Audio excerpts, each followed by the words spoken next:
That's okay. My wife's a gorilla too. Hello, my name is Will, and this is Exploding Helicopter, a hairy, chest-beating monstrosity of a podcast. Success breeds imitation, so when the 70s remake of King Kong proved to be a box office smash, it wasn't surprising that other enterprising filmmakers tried to get a piece of the action with their own big monkey running amok movies.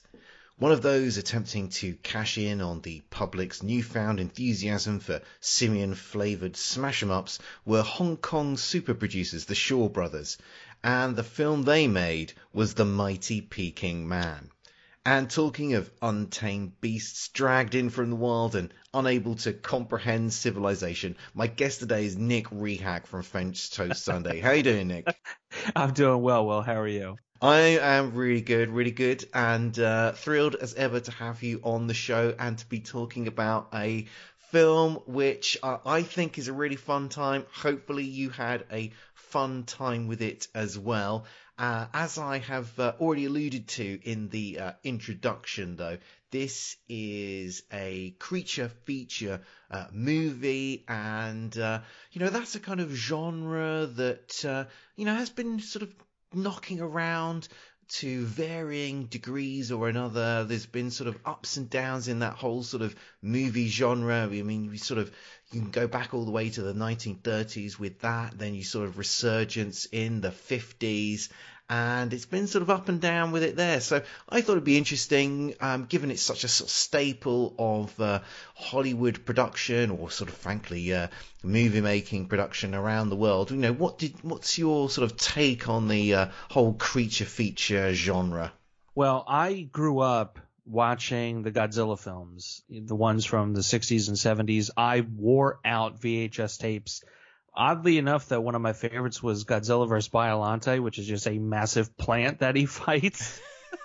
Which is, of all the things he's fighting, that one for some reason just really caught my attention. But I've always been into there's a big monster, they have to stop it. And I guess after a while, it's what ground can you tread? What more can you bring to that genre? Recently with the Godzilla films, those have been exciting to see. I think at first it was more of a touch of nostalgia. Then the most recent one, Godzilla King of the Monsters, that was massive nostalgia. I mean, I definitely wept in the theater with childhood joy. And then obviously later this year, Godzilla vs. Kong, that's exciting. But if we look before that, we're not really getting major blockbuster ones. There was Cloverfield and '07, but they just kind of died out, and I wonder if people just either don't care or they're just worried more about, I don't want to say gritty realistic, but gritty and realistic films. I think that's something that Cloverfield did, with it being point of view and adding a depth of this is intense, this is scary. So I'm wondering if maybe appetites are just changing, and it's one of the we don't see musicals a lot either. We get one, maybe two a year, and the ones they do put out, Cats, are terrifying, so people don't want to go see them. Yeah, it's really interesting the point you make about the fact that creature features come and go in popularity, and we've seen different decades in the past where they've been very popular, and then there's been sort of long periods where they've effectively, no one's made any of those type of films. And I think there's probably a couple of factors at play there. I think there is an element of just, how much can we do within these particular stories? I mean, is there anything more interesting that we can say or do? And I think one of the reasons why they then come back is that probably a passage of time goes by, and then people then think, well, the special effects have changed. We can probably tell this story in a slightly different way. And I think that's one of the reasons why we've seen the comeback in the last however many years, last sort of 5-10 years, of some of these big budget creature features, is because CGI computer generated special effects have moved on in such a way that you can now do things that you just wasn't possible. And I think that's perhaps whetted filmmakers' appetites for sort of going back to this particular genre. Oh, I absolutely agree. And it allows the film to hold up better over time. Some of them, especially this one, do not age well at all. And they end up being, B-film fodder, or they're going to show up at like a Mystery Science Theater type program. And it's a shame because for their time, like growing up as a kid, you see these just massive monsters fighting each other. And it's like anything is possible. It ignites that imagination, and you get excited for stories like that, and you seek out other, fantasy adventure stories, that kind of thing. But it's just, I agree with you. I think now that there's a greater technology, there's a greater way and a more intriguing way to tell a story. Like if we wanted to, we could realistically do a Godzilla film from the point of view of Godzilla. I don't know how appealing that would be. I'd be interested. Put it on a mass audience wise. We can do and have effects, like you said, that they couldn't do before, and have it look good. You know what I mean? Not just like presentable or like, hey, we can get away with it. Like genuinely look good. Well, with all of that said, let's get stuck into the Mighty Peking Man. So let's listen to the film's deliriously bonkers trailer. Deep in the steaming jungles of India, hidden from civilization, lives the legend of Goliathon and the untamed white goddess. For centuries, explorers have tried to conquer the legend and failed. Now, one group of men are determined to succeed. Each step brings them closer to danger, closer to death. Each step brings them nearer the truth.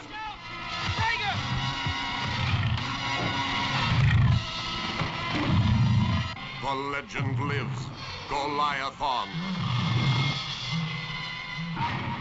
To all that stand in his way, Goliathon is death and destruction.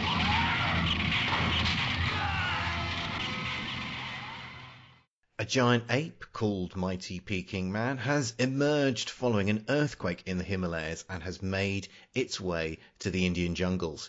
Hearing of this news, Johnny and a team of explorers set out on an expedition into the mountains to capture the Peking Man so they can exploit him as a kind of circus act. After a few adventures, the explorers discover the titular beast, a King Kong-like yeti that lives in the wilderness, with a beautiful woman named Samantha.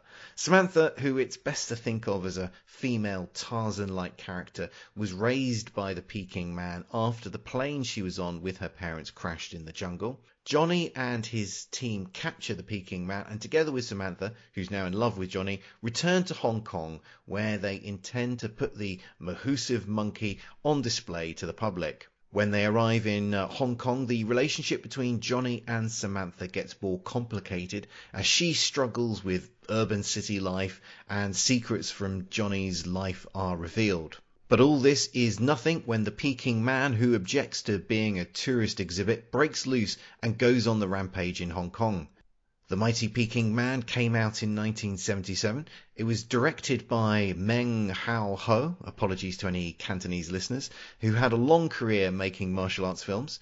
As Johnny, the film stars Danny Lee, who is perhaps best known to a Western audience for his roles in John Woo's The Killer and Ringo Lam's City on Fire. Samantha is played by Evelyne Kraft, who had a short-lived career as an actress. And there's a blink and you'll miss it appearance by a very young Chow Yun-fat. The film has a 5.3 rating on IMDb and a 38% audience rating on Rotten Tomatoes. However, over the years, The Mighty Peking Man has become something of a cult classic, so much so that Quentin Tarantino bankrolled a re-release of the film in the late 90s on his Rolling Thunder label. So, with all that out the way, Nick, what did you make of The Mighty Peking Man? I had a lot of fun.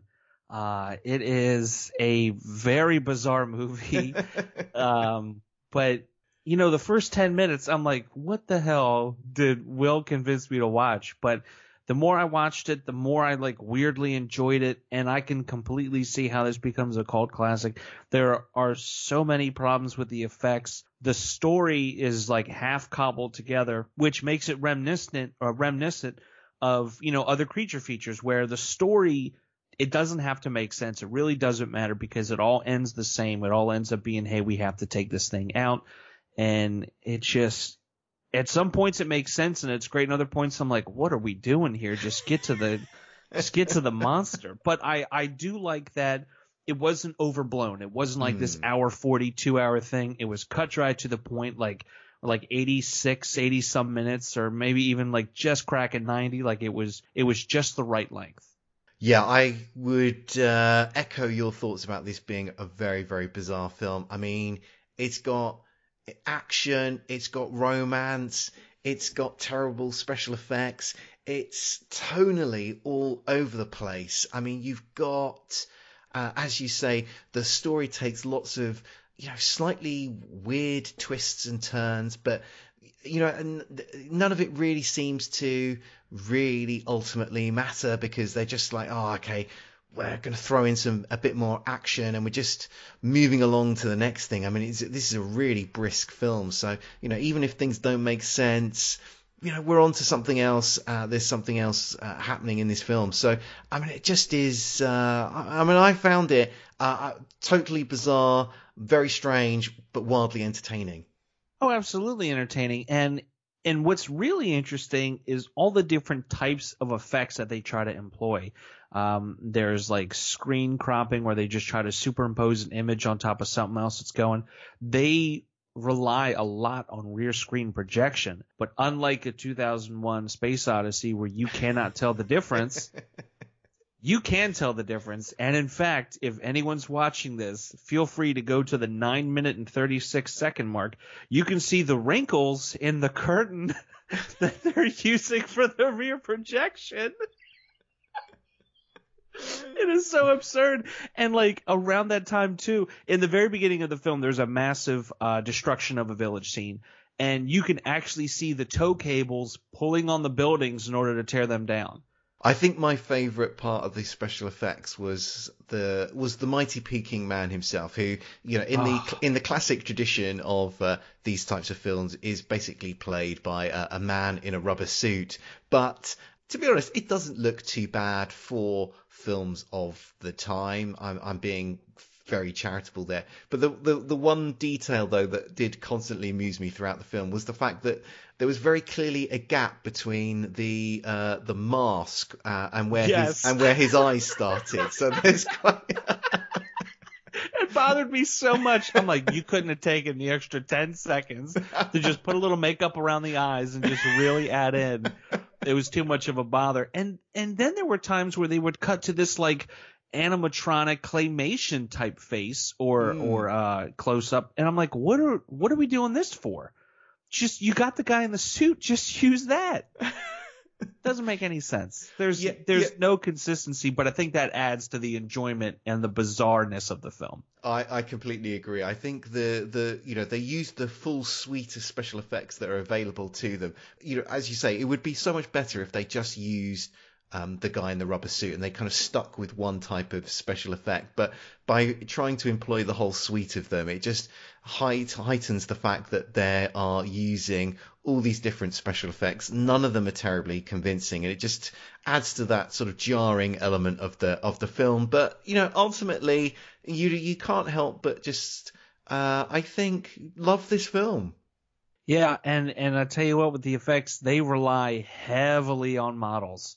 I mean, good gracious. At times, I'm like, we couldn't have tried a little bit harder. You couldn't have paid off somebody or convinced somebody, hey, let me borrow some tanks for a little bit. After a while, it looks like a kid made the movie.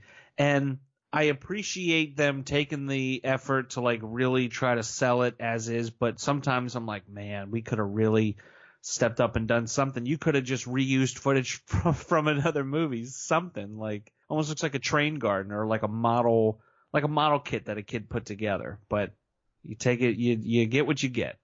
Well, I want to spend a moment digging a little bit into the story of this film. And like many other creature features, this film seems to have a sort of message around the fact that actually man is the real animal.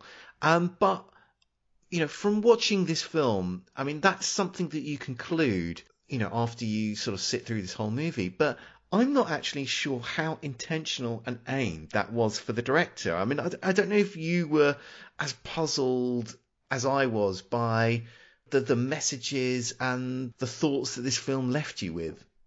I think they originally had that intention for our eventual antagonist of the film, how he kind of leaves his men behind, how later on he tries to lead this battalion to, capture Utam, and then eventually like use him just as a circus animal, as in like Utam has more of a personality and more human than this guy here who's just, in it for the greed, in it for the money, and it's just he's using his base instincts to get ahead in life. So I can see them wanting to do it with that character, but the rest of the film, it quickly, I would agree with you, evolves into where, man is a worse animal. And because it's just so multifaceted, it's not just that character, it's just about every character except for Samantha. Everybody does something that, is going back to like an animal instinct or just not caring for their fellow man. And it's like, it's weird at times because I don't know who to root for. Like obviously I want Utam to survive and I want Samantha and him to get back to the jungle. But outside of that, I'm like, I'm not convinced that anybody's a good person here. Well, I think that is exactly the point which makes this film so confusing, is you don't really know who you're supposed to be rooting for. So there are these two main characters in the film. You've got Johnny, who is this explorer who leads the expedition to find Utam, or the Peking Man as he's called in this film. And to be honest, he's really a bit of a dick in this film. You also have this character who's called Lu Tian, who is the person who is bankrolling this expedition, and he is a very black and white character. I mean, he's just like jet black villain. He's a very one-dimensional character, and it's very clear what his role in the film is. But Johnny, he gets involved in this expedition because he's broken up with his girlfriend, he's heartbroken, so he's got nothing better to do, so he gets involved in this expedition. He then ends up finding the Peking Man, getting into this relationship with Samantha, but as soon as he's back in Hong Kong, he's banging his ex-girlfriend, and Samantha finds out about that. She's really upset, and it's just like the film doesn't really sort of seem to have a reason for doing, for messing around with the characters' lives in the way that it does. It's like, well, that conflict that is created with Samantha, I mean, it does play out over the rest of the film, but it's like, well, I don't really understand what you're trying to tell me with this character acting in the way that he is. Yeah, and with his, girlfriend at the time, wife, whatever the relationship was, sleeping with another man, he's heartbroken. Okay, why go back and try to figure things out? What's the connection there? You're with someone new, obviously someone very different, someone very exciting. But when he reconnects with, his ex and, they start to, the intimacy starts to develop again, Samantha walks in, catches them, and then he's like, I'll explain later, and just leaves. And then we never see that character again. We never see her again. It's not like at the end of the film he goes back or he explains. And then Samantha's running around trying to save Utam. And then when he finds Samantha, it's like nothing's wrong. Like nothing happened. Yeah. There's no like, what were you doing back there? And he's like, I'm sorry, blah, blah. There was none of that. It's just, hey, we got to go do this thing. Oh, okay. No emotion, no depth, no growth, nothing. And it's just, everybody's one note. And even the only thing with Johnny is sometimes he changes his note. Like in the very beginning of the film, he's drunk at a bar and the guy says, hey, you want to go on this expedition? He's like, I don't care what it is. I'll do it. You don't want to know anything else. It's like, Johnny, I've got this body that I got to bear. I don't care what it is. I'll do it. Okay. You're going to be an accessory to, I don't care what it is. I'll do it. And it's like, okay, so you're so heartbroken that you've turned to drinking, and magically you're just ready to do whatever. There's no pulling, there's no prodding, nothing. You're just ready to go. From watching this film, I started to notice that actually there's quite a lot of sex in this film, or sex as sort of character motivation. But again, it's all very, very confusing. So as we've already spoken about, Johnny's motivation for going on this expedition is the fact that he's broken up with his girlfriend. He then gets into a relationship with Samantha, but then the Peking Man, Utam, notices this, sexual relationship between Johnny and Samantha, and is quite clearly jealous of this relationship. And there's a very strange scene where he's having a bit of a strop at having caught them getting jiggy in a little cave in some on some robes and some leaves where they're making out. Then later in the film, we see Johnny deciding to kind of, get back together with his old girlfriend. Samantha spots this. She gets upset.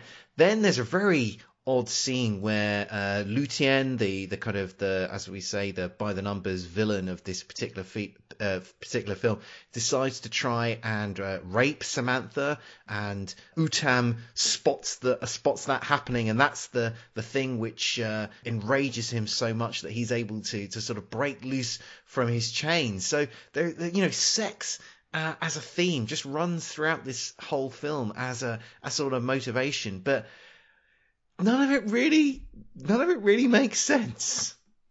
No, and that rape scene, by the way, is really just unfortunate. I don't even think it was needed. I think he could have just captured her, pulled her away, and her screaming, no, no, and just had the allusion to it would have been okay. But there's this weird, he's pouring alcohol over her. He's, weirdly kissing her face. He's, forcing himself on her in this really uncomfortable way. He rips her top off, right? And then she hurries up and covers up, which she's exposed most of the time in that top anyway. So part of me is like, what's the big deal here? You're practically running around topless. But at the same time, I get it. He's a creep and she don't want any part of that.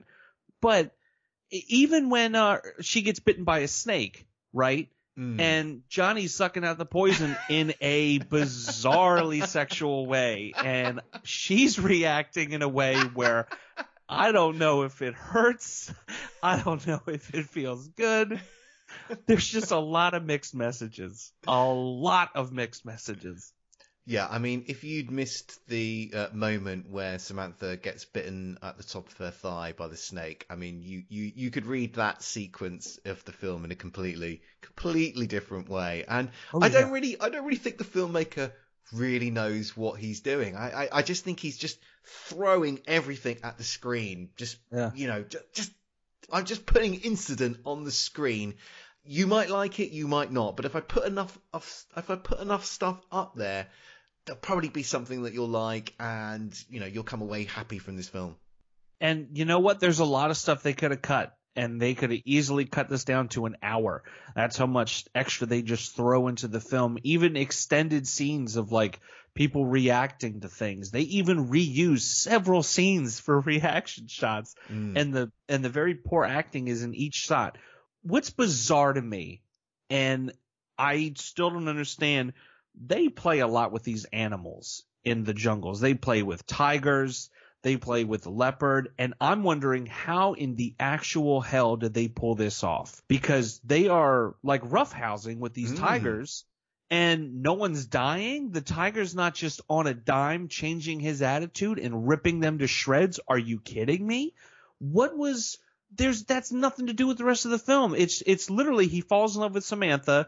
They're swimming in a lake or in a water source of some sort near a waterfall, having a laugh. They're having sex, and all of a sudden they're just rolling around with a leopard and petting a tiger and stuff. And I'm like, what is happening? Who is it just to show off? Yeah, this guy knows how to wrangle big cats and everything. It's what that and I can understand if they're showing us these abilities and it applies later on to something, but it goes nowhere. It's just doing it to do it. And going back to your point, I think that's what the filmmaker was. He's like, you know what? Let's just do it. We're here. Let's roll around with a tiger and be totally cool. I don't know. Yeah, because I mean, at the beginning of the film, they start off in this expedition, and in the first 2 or 3 minutes of this film, you have a scene where there's a big elephant stampede, there's a tiger attack, there's also a bit where several members of the expedition fall into quicksand and get sucked under the sand and die. So they're just throwing incident out there. I mean, none of it, none of it's really on the screen long enough to really have an effect. It's just what can we, we're in a jungle. What can we do here? Oh, we'll have snakes attack elephants, quicksand. Just pile it all on, and we'll see what lands. We'll see what sticks. And part of me at first was like, did I pick the right movie to watch? Because I don't know what's happening here. I think I got the wrong kind of film. It felt like almost like a weird, at some points, like softcore porn because of just the interactions with the other female characters and the music. I genuinely loved the score. I will admit there's something about this music that just brings joy to my face. But at the same time, it's like, one or two more notes and it is very borderline sexual. And I think that I have to agree with you. I don't think the filmmaker quite knew that he was putting those themes and having those references in there, but maybe he was. Maybe this is like a really bizarrely tongue-in-cheek kind of movie, and he's like, yeah, look at this. Like maybe it's a weird metaphor for sex as well. I don't know what kind of metaphor, but there's enough in there to where you could kind of like, put something together. Now, if there's one thing that audiences want from a creature feature, it's lots of building, smashing, mayhem. I mean, did you get your quota from this film? Oh, and then some. There is so much destruction. Even in the very beginning, when, the elephant stampede and they're just destroying that, anytime they had a chance to destroy, I don't think there's anything they came in contact with that they didn't destroy. When Utam's first on top of the building and you have, the fire trucks coming in and then you have these huge gas tankers coming in, I'm like, oh yeah, they're going to explode because there's no reason a massive gas tanker should be pulling up right now. Like, what is it going to do? What are they going to spray it with gas? Like, that don't make any sense. But no, there was absolute destruction, and a lot of boxes were checked for me. Okay, we're going to take a quick break, and when we come back, we're going to be looking at the exploding helicopter action. On the Simplistic Reviews podcast, we talk movies. We talk TV. We talk. Hello, Julie, what the heck are you doing? Trying to make our spots sound more exciting by adding explosions. Yeah, I'm pretty sure you could have got the point across with sound effects, not the real thing. Download the show on iTunes or at simplisticreviews.blogspot.com. I'm sure your insurance company will cover that. No, they won't. No, they probably won't.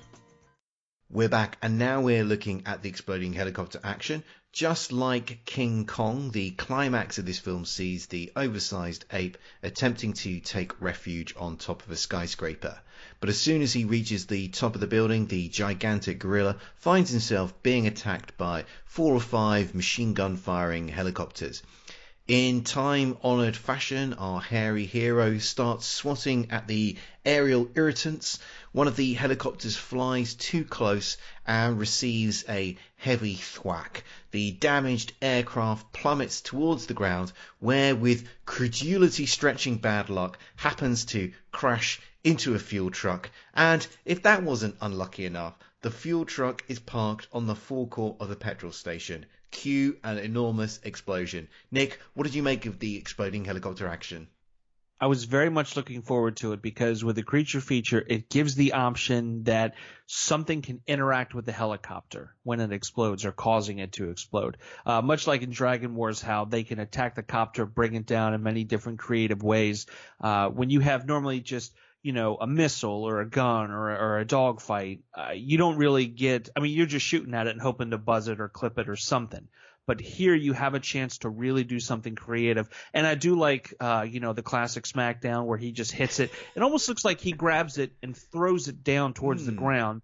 But it is just a really, really hard smack and just a massive, massive fiery explosion. What I do like, you don't really get to see it a lot, is the people around the area on fire, running away, freaking out. Rarely do we get the after effects. It's usually an explosion in the distance or an explosion close enough to the characters where they're blown back a little bit, but then they're okay and they keep going. This time we see general panic and, people are just losing their minds, which I thought, probably not intentional, but I thought it was a nice touch and it was something different and exciting to see. Yeah, I enjoyed the I think the overkill of this exploding helicopter. So as you say, it's thrown to the ground by the Peking Man, and it's a bit of a classic trope, isn't it? Where it tends to be with a car chase where a vehicle will, that's been chasing somebody else, will spin out of control into a fuel truck. So I enjoyed that particular sort of trope from the world of the car chase being employed here in the explosion of a helicopter. And I particularly enjoyed the fact that they just thought, you know what, there just might not be enough available petrol in the back of a fuel truck. Let's have that fuel truck right on the forecourt of a petrol station, just so that we can really let rip with the pyrotechnics. Yeah, and it's one of those where, let's let it do this, and just so happen, I'm all for a massive explosion, because sometimes when you get a helicopter that explodes and it's just this little plume, right, of fire and smoke, it's a little underwhelming and a little disappointing. But to see just mass explosion, I'm there all day long. Yeah. And, I really, in terms of the special effects of this film, I really enjoyed seeing, a man in a rubber suit, swatting at a toy helicopter, which I assume was sort of suspended on a bit of string or something. Oh, it had to have been. And I think there might even be some scenes where we see the string dangling around. I didn't look that hard, but if we could see the tow cables when the village is getting destroyed, I'm fairly certain we're going to see some fishing lure, which I'm sure that's all it was. I'm surprised it wasn't an actual string itself, but just fishing lure holding it around as it buzzes around. And it's magical. But I might need to induct King Kong into my Hall of Fame of exploding helicopter actors, because in his different filmic appearances, he's starting to really rack up the exploding helicopters, because in the Dino De Laurentiis 70s version of King Kong, he blows up a helicopter in that film. He dispatches another one. If we're going to assume that the Peking Man is basically King Kong by another name, I think we can we can chalk up another helicopter for him in this film. And then obviously in the latest iteration of Kong Skull Island, he takes care of a whole squadron of helicopters in that movie. And he may well now be up there with people like Arnold Schwarzenegger and Sylvester Stallone as one of the sort of on-screen most destructive characters getting rid of helicopters. And you also got to think, too, you had the original Godzilla vs. King Kong in the mid-'70s that came out, and the Peter Jackson iteration of King Kong. Now, I feel like it was more prop planes and fighter pilots than it was helicopters, but there's still a chance that it might be out there. But I wholeheartedly agree that he needs to be in there, because he's been putting some numbers up. They're not rookie numbers.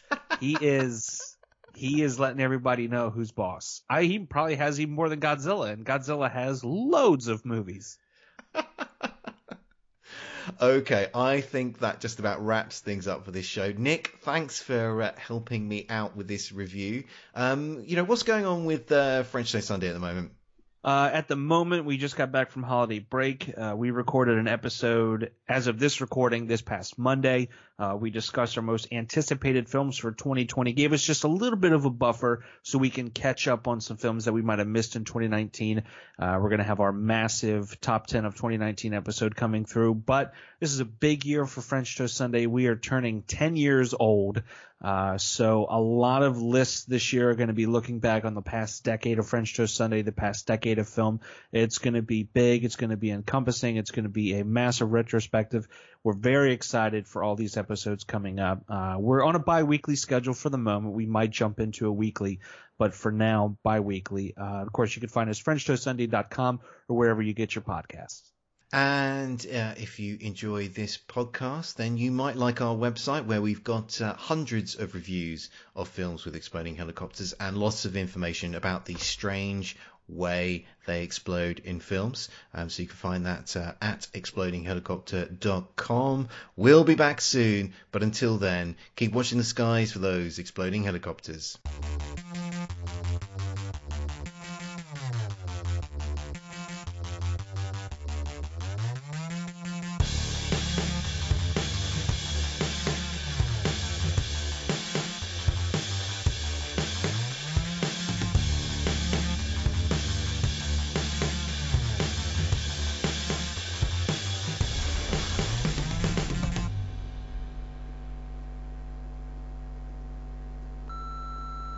This podcast is a proud member of the Lamb Podcasting Network. Find the network at largeassmovieblogs.com.